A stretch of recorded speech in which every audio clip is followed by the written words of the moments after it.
right, thank you so much for this opportunity to present.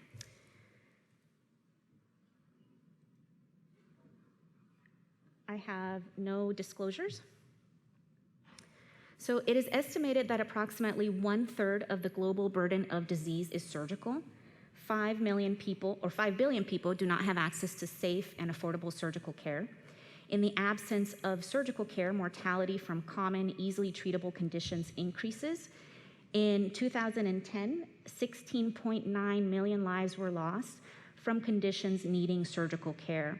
This is greater than the number of deaths from HIV, TB, and malaria combined. Reduction of death and disability around the globe hinges on access to surgical care. The ability to obtain surgical care is contingent on both accessibility and availability. The 3 delays framework proposes that morbidity and mortality is overwhelmingly due to delays in care. This is first, a delay in seeking care.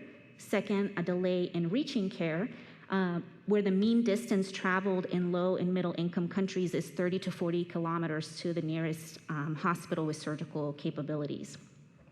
And the last delay is in receiving care, where few hospitals have the capacity to provide emergency surgical services.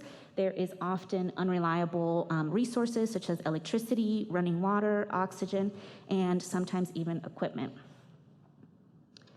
Surgeons in low and middle income countries, noting the benefits of minimally invasive surgery, have expressed interest in bringing minimally invasive surgery to their patients.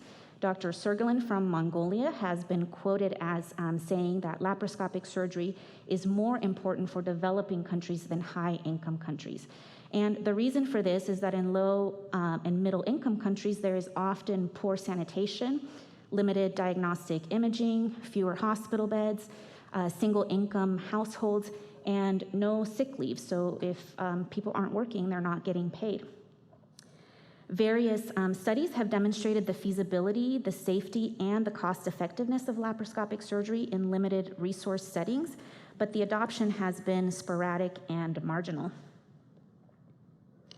In a systematic review looking at the laparoscopic experience in low and middle income countries, only 25 countries had reported their laparoscopic experience.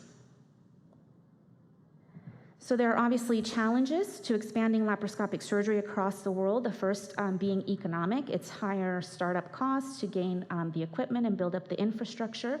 There are consumables that make each case potentially more expensive. There are often unstable financial resources. Many places with health insurance do not cover minimally invasive procedures. And in places where most of the postoperative care is provided by family members, an earlier discharge doesn't necessarily translate to a cost savings for the hospital. From a systemic standpoint, many places are relying on donated equipment to establish their programs. The primary mode of training is often a partnership with a high-income country. There is sometimes a lack of government or hospital support. There's often shortage of human resources and distrust of new technologies. And from a clinical standpoint, there are few trained surgeons, limited opportunities for training. Cases take longer, but there's also a limited number of cases, so the learning curve takes a little longer to overcome. And in many places, there are no safety guidelines or credentialing for performing these procedures. So where has implementation been successful? In Mongolia, a long-term national training program led to an increase in laparoscopic cholecystectomy from 2% to 62%, and this is from data back in 2016, so it's probably greater now, 5 years later. In Botswana, after a 6-year training program, laparoscopic cholecystectomy volumes have steadily increased. You can see that on the graph there on the right. And now all of their laparoscopic cholecystectomies are being performed by local surgeons without the assistance of foreign surgeons. Successful models of laparoscopic surgery implementation are based on long-term education and enforcement of the infrastructure. So we have learned from these successful models that successful implementation requires long-term planning for sustainability. This requires early involvement of all stakeholders, collaborative research, and regional equipment production and maintenance.